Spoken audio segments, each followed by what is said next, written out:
I'm Matt Downing, and welcome to Diving Deep EDU.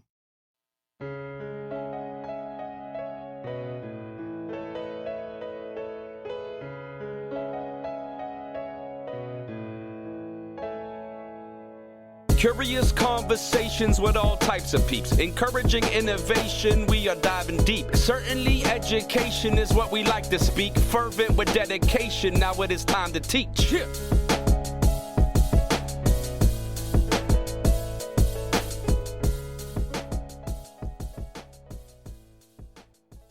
Hey everyone, and thanks for joining me on Diving Deep EDU. This podcast is based in conversations that are willing to go off on a rabbit trail or two in order to find those aha moments. Those times when someone is able to say something in a way that brings increased clarity. Now, I'm an educator, so much of our conversations will have that as the end goal. How can the things that we are talking about help us to dive deeper into educational practices? Thanks for tuning in. Our guest is Michael Soskil.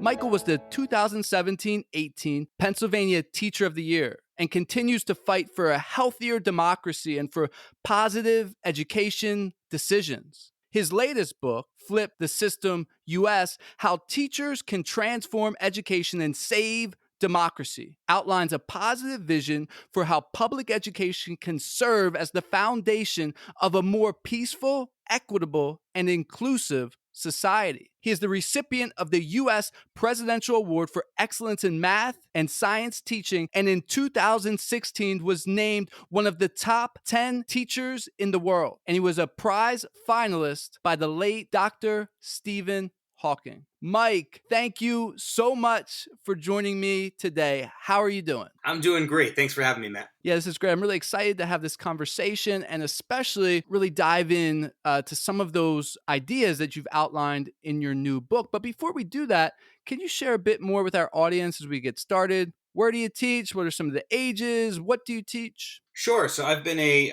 elementary science teacher in northeastern Pennsylvania for the last 6 years. Before that, I was a fifth grade teacher.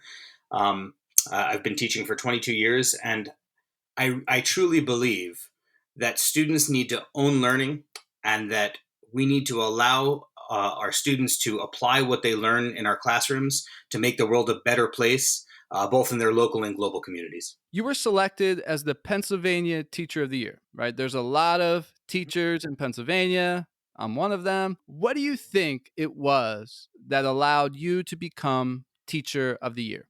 What I will say is that I am humbled because there are so many incredible teachers across the Commonwealth, and I've been blessed to network with many of them and learn from so many of them. And I wasn't on the selection committee, so I'm not exactly positive what it was about me.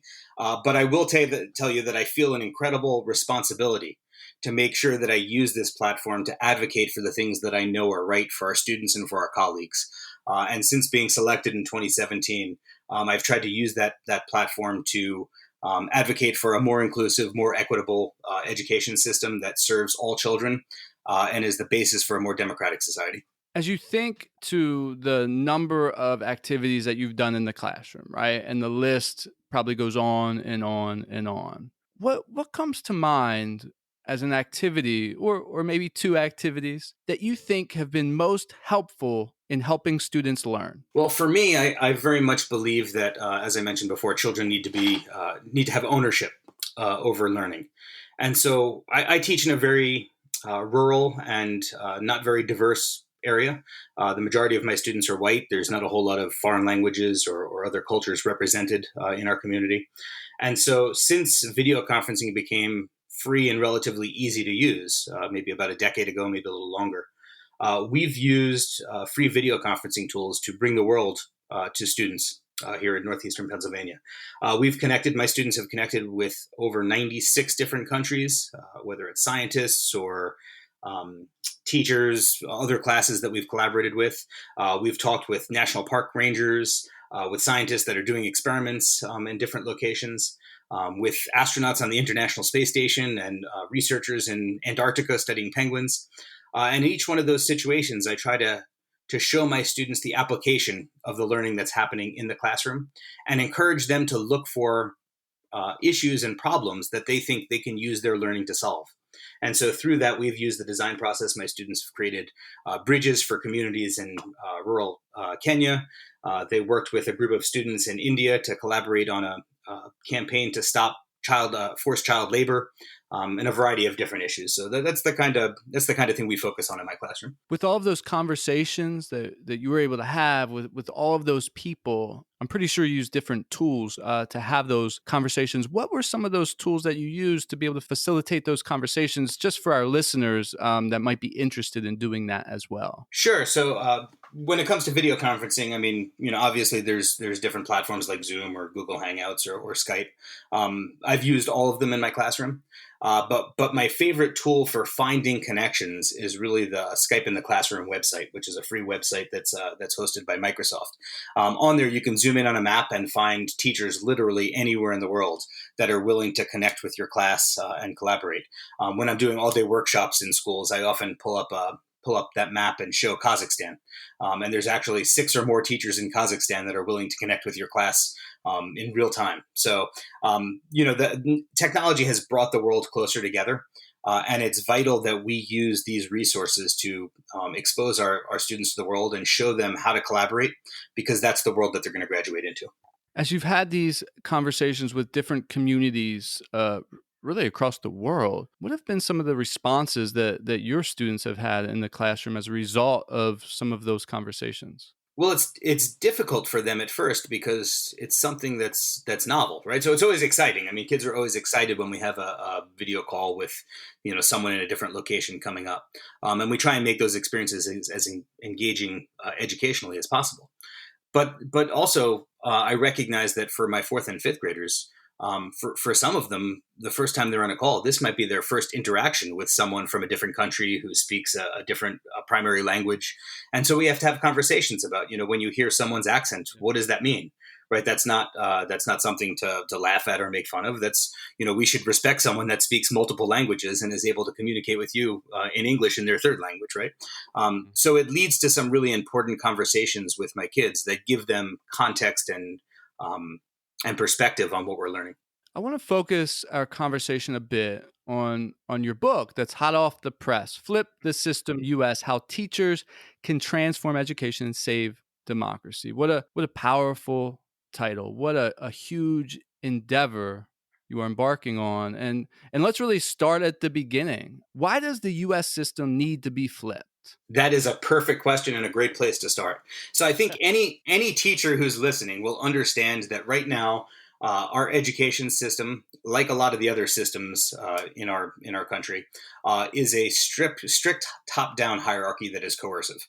So it starts with the federal government creating mandates and then finding levers and ways to force states to comply. And then the states do the same thing to school districts. Districts do the same thing to principals. And then principals use levers and mechanisms to try and get teachers to comply.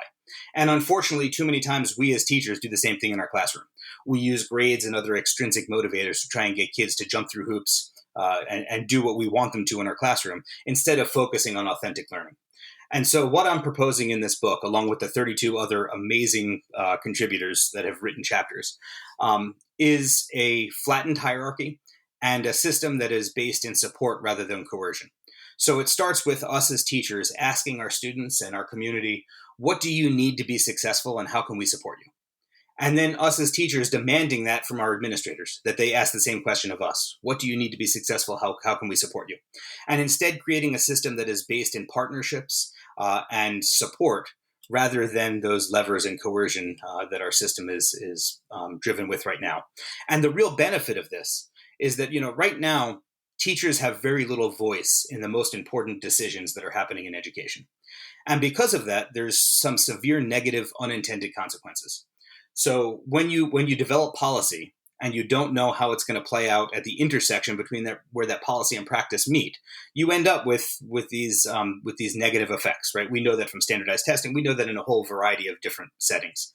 But if teacher expertise the collective expertise of teachers is informing and driving every decision in education, we eliminate a lot of those unintended consequences, because teachers know what these policies are going to what they're going to look like before we even put them into place. And so what I'm advocating for is a system that is both supportive and also driven by teacher expertise. Hmm. Yeah, when you said flatten the hierarchy, that's a very visual word that I think is really helpful for us to sort of grasp onto to what you're envisioning. Um, what are some ways we can do that in schools? Yeah, that's a great question. So, like I said before, we can start in our classroom by we're focusing on relationships, making sure that we truly understand our students' passions and talents, and their perspectives and their backgrounds that they're bringing to the curriculum. Whether that's being culturally responsive in our teaching, whether that's making sure that the literature in our classroom reflects the student population or population of our communities outside of our schools, or just making sure that if a kid is really interested in a certain subject, and we have to teach them how to find the main idea of a nonfiction text, that we're letting them read nonfiction text that they really care about, rather than something that is mandated by a scripted textbook curriculum. So all of those things are things that we can do to give ownership back to our students in the classroom, while understanding that we are still the leaders of our classroom. We're not ceding that leadership. Culture is determined by leadership, whether it's in your classroom, in your school, in your country. And so we need to focus less on trying to get kids to comply and forcing them to do things, and more on what kind of culture can we build in our classroom where kids have ownership over learning. And then once we do that, we can expand that to the school and district level. There's a great case study in the book that's written by a teacher from Pennsylvania, Tracy Fritsch, who shows how the Sanger Unified School District outside of Fresno, California, has developed an entire model where teachers drive the decisions in that school district. They're a high poverty school district, majority minority, a very high Hispanic population, had terrible test scores. Not that I think that's a wonderful metric for us to use to measure the success of a district, but their scores by that metric were terrible. And after instituting this distributed leadership model, they closed equity gaps, both among kids in poverty and different economic or different demographic groups. But more importantly, if you're a superintendent and you're listening to this, their property values went through the roof in the last decade because they became a desirable school district that people wanted to move into. And so this is just a microcosm of what we can do if we flip the entire system. Educational outcomes become better. Our schools become better. They become places that students and teachers want to be in, and our communities embrace them. And that's really the kind of education system that all of us want. Let's go back to the classroom with that example that you provided, right? Let's allow students to select literature that they're interested in, that reflects who they are, that reflects their culture. Mm-hmm. Okay, a teacher wants to do that, but isn't sure how to go about that process. What would be some good first steps for that teacher that's listening and they're nodding their head and they're agreeing, but they're not sure sort of where to start because they've never done this? Let me take one step back further, and Yeah. then we'll dive into that question. Great. Because I think one of the places where we've gone wrong as an education profession is we often teach in isolation, and we haven't developed networks to be able to help us navigate through these things. I know one of the things, I was really good at being a mediocre teacher for the first half of my career. My kids sat in rows. They were on task when you walked in my classroom. There was decent classroom management, but not a whole lot of classroom empowerment. And the thing that changed that for me was starting to network with other teachers. Once I discovered the power of social media to connect with teachers outside my local area and to really understand best practices and share ideas and bounce ideas off other people. And so, if you're looking to do this kind of thing for the first time, it's really critical that you get in touch with other people who have gone through this and tried this and failed and learned from it, and are trying new things. And so building your professional network is something that's really important. But in addition, there's also already built professional networks who have started to curate resources around these things. So I know the National Network for State Teachers of the Year has published a list of culturally responsive books. I'm not sure if that's what they call them, but books that would fit the curriculum in this way that you could introduce into your classroom. So that's one place to look. But I'm sure there's others out there. But find teachers who have done it, and start networking with them. That's great advice to get started.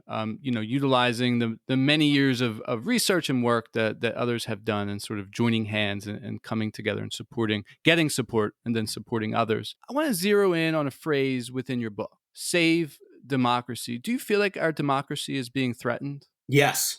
I don't think there's any question. And it's not just American democracy, by the way. We as Americans tend to be pretty self-centered and looking, if you turn on the cable news, you see, it's 99.9% domestic. It's not just an American issue, although it certainly is an American issue. There's a rise of authoritarianism and dictatorship and suppression of democracy around the world. Turkey comes to mind. Down in South America, there's a couple different examples. But yes, so, when we look at the reason why, I think, there's no doubt that we are hyperpolarized as a society politically, that we have lost the ability to have nuanced and respectful conversations when we disagree, that our democracy is inclusive of everybody. I don't think that's necessarily happening right now. And so I think we can point back to our education system and see where we went wrong, right? So in education, we very rarely have controversial political discussions in our classrooms, because teachers are afraid of having those discussions because it might get them in trouble. But if we, I like to say, and I think I even mentioned this in my chapter that I wrote in the book, a lot of our school mission statements talk about the need to develop good citizens or contributing members of society. We phrase it different ways, yeah. But we can't create or develop good democratic citizens if our schools and classrooms are places where democracy is absent. And so if we don't ever allow for political discourse or debate, and kids don't learn how to have nuanced and respectful conversations, if we give students no say into how schools or classrooms operate and never let them learn from making mistakes or going through the decision-making process, we can't magically expect them at the age of 17 or 18 to graduate and be good citizens. We haven't given them the tools to be able to do that. And in addition, if you look at like the equity gaps, the equity issues that we have in education in the United States, and we in Pennsylvania are among the worst. Our gaps between student outcomes for whether it comes to race or poverty in Pennsylvania are among the worst. I think we're 50th out of 50 in the country. But you can't have a democracy where not everyone is able to participate fully. And if we believe, and I certainly do, that public education is the foundation of democracy, if there are equity issues in public education, then there are certainly going to be equity issues in our democracy, and it can't fully function. And so there's a lot of work that we have to do in a lot of different areas. Yeah, we've also had, a rise in protests, that have gone on across, our country and really across the world. What do they show about democracy? Well, I mean, if you look in the last decade, there's been this push for student voice, right? And I truly believe in that. I think that's part of letting students own learning is to allow their voice to come through in the educational process. But we can't allow for student voice only when it's convenient. Part of democracy is being able to articulate your differences and your problems that you have with your government. That's built into our First Amendment, the right to peacefully protest and assemble. And so, again, our classrooms need to reflect that. And so it's scary to think about as a teacher if you have a group of students that fully disagree with you in some way, and they are allowed to voice that displeasure with you. Right? Sometimes it can feel like you're losing control of your classroom if you allow students to do that. But that's exactly the kind of thing that we should be promoting. And this is often the criticism of teachers when it comes to political issues in their classroom is that they're teaching a certain political point of view. We should never push a certain political point of view on our students. But rather, we should allow them to find their own political points of view and to have those discussions. And that takes skill. But no one ever said that teaching was easy. And no one ever said that, I certainly wouldn't advocate that teaching should be scripted. And so these are things that we need to work through. And teaching is an art. And the more we do it, the better we get at it. So these are the kinds of things that we need to work through in our classrooms. Yeah. So thinking about the classroom, right? You've already shared, a couple of examples about how we can increase democracy, but I kind of want to ask you for another example. What's another example that would demonstrate democracy, facilitating democracy within a classroom? And then I'm going to follow up with a question more school wide. Right. Mm-hmm. But first, let's focus in on the classroom again. Yeah, so I love there's a one of the first chapters in the book was written by Estella Owima Church, who is a teacher in Los Angeles. And instead of writing about just her own experiences, she actually put together a student focus group and looked at students from diverse backgrounds in Los Angeles and asked them, what are some of the practices that you've seen in school that allow you to be civically engaged? And what she expected, I think, is what many of us would expect, that students would be all about connecting online on certain social media platforms and that kind of thing. But what they told her was the exact opposite. That organizing online and voicing your opinion in social media was slacktivism, but it really didn't get anything done. That the teachers that allowed them to understand how to be civically engaged most, right? And I think that's what we're talking about when we're talking about democracy. The teachers that allowed them to best understand what civic engagement is are the teachers that allowed them to take the learning that happened in the classroom and to apply it to their community directly. And that community, when they were talking, was mostly their local community. So identifying issues in their, whether it's racial issues or LGBTQ issues or issues where they see injustice in their community, and being able to take the learning that happens in their classroom and advocate in certain ways, whether it's developing a campaign in their English language arts classes where they're learning how to write persuasively, whether it's using their art classes to create visual art that advocates for less injustice. Those are the kinds of things that they wanted to do. But in addition to their local community, they also increasingly understood that they were living in a global society, and that what happens in one location is connected to other locations as well. And so identifying injustice around the world. We often think of equity issues here in the United States in terms of what's going on with poverty or with race. But we also have to understand that there's self-driving cars in Pittsburgh. If you call an Uber, you get a self-driving car at times. But 17% of the world still lives without electricity. And so there's global equity issues and injustices that also students want to get involved in addressing. What about school-wide? What could be some school directives to encourage democracy? So I think even just something as simple as what the norms of a school or what the rules of a school are.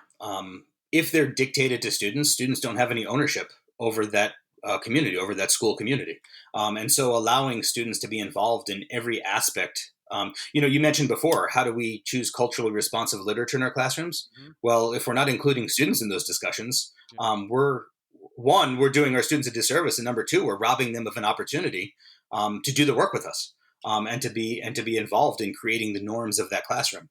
And so, when we think about decisions that happen at the classroom level or in the school level, we really should be asking ourselves how do we be as inclusive as possible in making sure that both teachers and students are at the table and have not just voice but have impact over the decisions that we're making. Yeah, with student ownership, right? We talk about that a lot of times in schools, but we don't do it. Well, some don't do it. What's a way that you've seen personally that's worked, or you've heard that's worked? Yes, that worked. That built student ownership. Could you share one or two of those with us? Sure. I'm going to share a story from my own classroom because I always love talking about my students, right? So this is a story that happened about 5 years ago or so, give or take. So during my first week of being a science teacher, so maybe 6 years ago now, I wasn't really sure what I was doing. I had just been announced as a Global Teacher Prize finalist, so I had this incredible imposter syndrome. I wanted to carry over some of the practices from my fifth grade classroom with global learning and using video conferencing. And so we had a call with a group of kids in rural Western Kenya in Bungoma County. And we played a game of Mystery Animal, where it was like 20 questions. We tried to see if we could guess the animal that they had chosen faster than they could guess ours, right? It was my way of starting to introduce how to animal classification to my students. But afterwards, the school director took us on a tour of his village. And he showed us a dilapidated bridge that was falling apart.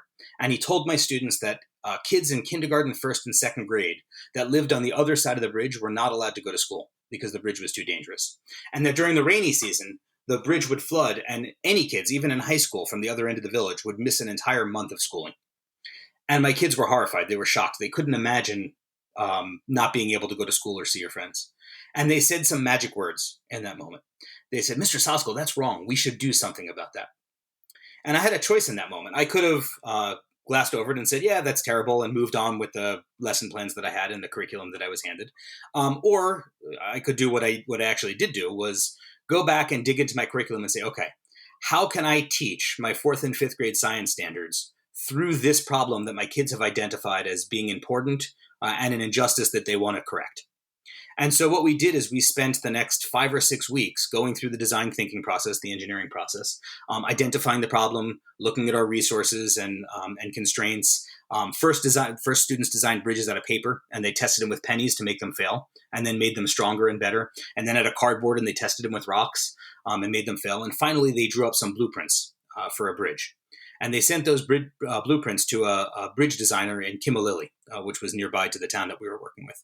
And he told us that it would cost $3,500 to replace that bridge, which is more than my students knew they could fundraise in a year. But they were determined. So they had bake sales at lunch, and their fifth grade teachers helped them. They had movie nights. We had a license to show movies, but we couldn't charge admission. So they sold popcorn, and they used the iPad that we had to use a green screen technology. They would take a picture and put you on, like in a picture with lions, and send it to your email address for $1. And over the course of the year, they raised about $1,200, so short of our goal. But halfway through the year, I had a couple of students come to me and say, "Mr. Soskil, what we're doing is really important. We're hoping you will help us design a website so that we can share that website outside of the school, and maybe people would be interested in donating." And through that student-designed website, we were able to bring in an additional $2,500. And so one of the proudest moments of my teaching career was being able to walk into their homerooms the last week of school and show them pictures of the bridge that they designed that now allow every child in that village in Mukuyuni to go to school. So that's what it can look like when you allow student passions and student ownership to drive what you do in your classroom. And to get back to the point of like, how do we do this? Yeah. Well, we're often told in our pre-service classes that you should start with the curriculum and find great ways to teach it. And I think that's exactly backwards. I think we should start with experiences that make kids want to beat down the doors of our classroom. And then it's our job as professional and creative teachers to embed the curriculum into those experiences. And if we do that, kids will never forget. They will never forget the learning that happens. Thanks for sharing that, and thanks for doing that work as well. I mean, that's powerful connections that you were able to make, and in powerful ways you were able to connect with your students, and they were doing the work. They were engaged. They had strong agency. And I also think this conversation, I know for me, and I hope for our listeners, is giving us a deeper understanding of what democracy is. And these examples that you're sharing, I hope are motivating, and I hope are enlightening as well. And through that, I think we're starting to look at solutions, right? Ways to sort of deal with this issue. And you've written recently that solutions developed without complete understanding of their implications at the point of execution lead to unintended negative consequences at best and intended negative consequences at worst. What would be a type of solution that you were alluding to in that quote? Yeah, so if you just, let's take standardized testing, because it's something that everyone is familiar with, right? Like every teacher has issues with that or has their own opinions about that, right? And let's just look at right now during the pandemic.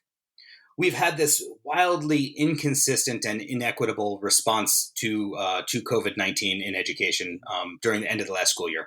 As we know, in Philadelphia, kids didn't even, once school shut down, they never really got to learning new material. It was just review, it was patchwork, right? In some of our more affluent suburbs, right away, within a week, they were learning new material through devices that they had and internet connections that were readily available. So we had this wildly inconsistent response to the virus that provided inequitable access to education. So if we were to use a standardized test to measure where kids are, or how much learning happened in the last year, it would give us results that are totally inaccurate, not valid in any way, but it would be easily fit into a spreadsheet, right? And so if you are a decision maker, without talking to teachers, you may not realize just how inaccurate those scores are, right? And so you may be making decisions about whether it's school funding or educational programs based on numbers that mean absolutely nothing. I mean, in the best of times, we are making decisions in education based on whether or not kids had breakfast, right? Now we would be making decisions based on whether or not kids had internet access for 3 months during remote learning. It's insane. But if we get to the point of impact where policy and practice meet, and you asked any decent classroom teacher, most classroom teachers, they would be able to tell you exactly what those standardized tests are going to say months before you get the results. We as teachers, we know what our students' abilities are. We've done quick formative assessments in our classroom. We have summative assessments that have told us all of those things. And so, if we are able to change course, and provide an educational program that meets students' needs, based on assessments that are much quicker and developed locally, our kids' education would be better. We'd be able to better provide them with equitable education. And so that's just one example that's obvious. But there are thousands, tens of thousands of examples of decisions that are made in our education system at all different levels, that end up with unintended consequences because teachers weren't at the table, and teacher expertise wasn't driving those discussions.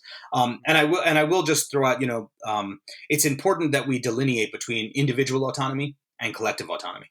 Um, Hmm. we want teachers to have some level of individual autonomy. We want them to be able to do what they think is best for kids, but there has to be some standards, right? We can't just let teachers do whatever they want, because some teachers are going to do some terrible things, right? And we want to prevent against that.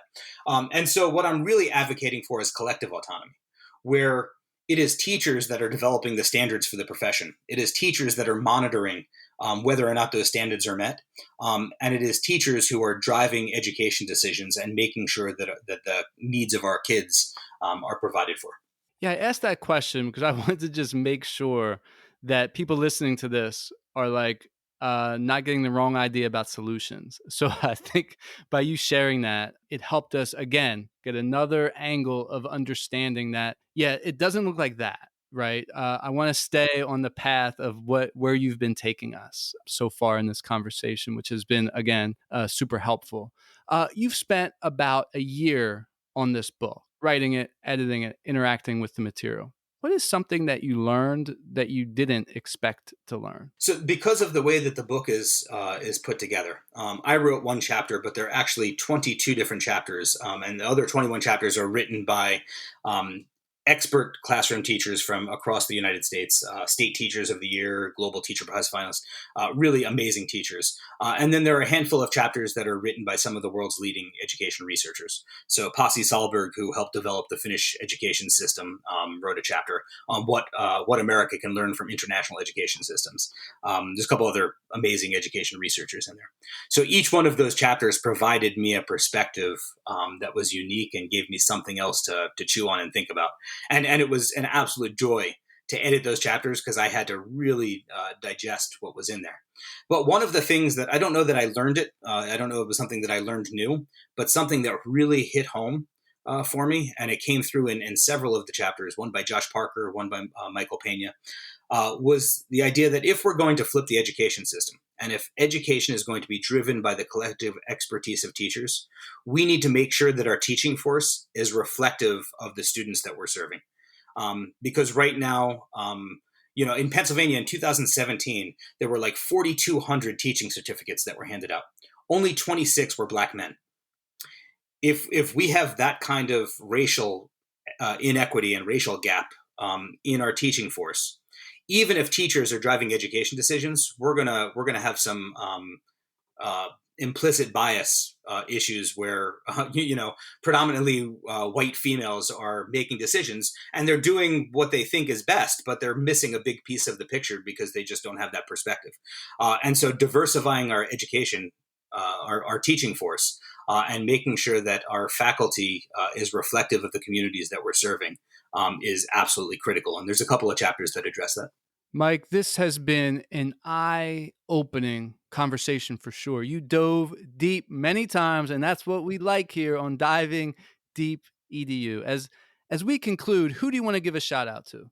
Yeah, so I'd like to give a shout out to actually three different people. So one is Jelmer Evers, who wrote he edited the original Flip the System book, Flip the System: Changing Education from the Ground Up, which was written in the Netherlands back in 2016. But he's the one that first planted this idea of what a flipped education system could look like. And then Jinni Forcucci and Josh Parker, who both authored chapters in the book, were both instrumental in helping me shape what the outline would look like and some of the topics that absolutely had to be included. So all three of them, a big thank you, because the work that I did over the past year wouldn't be possible without them. Time for the final word. What would you like to say to close out this podcast? We as teachers hold incredible power, not just in our classrooms, but also outside. We have the power to shape what the future of our democracy and the future of America looks like. And so don't be afraid to step into the arena and advocate for what you know is right for your students and for your colleagues.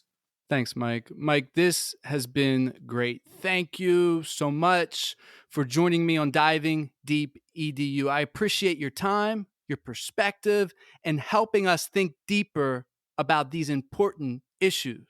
And to those listening, thank you. Thank you for tuning into Diving Deep EDU. If you liked this episode, subscribe, share it out, post a review on Apple Podcasts. All of those things will help get this podcast out to more people. Until next time. Wow, it's time to reflect. That's astounding. You've been checking out the podcast from Matthew Downing. Hope you like diving deep like a scuba diver. And the show provoked hope. That's our true desire.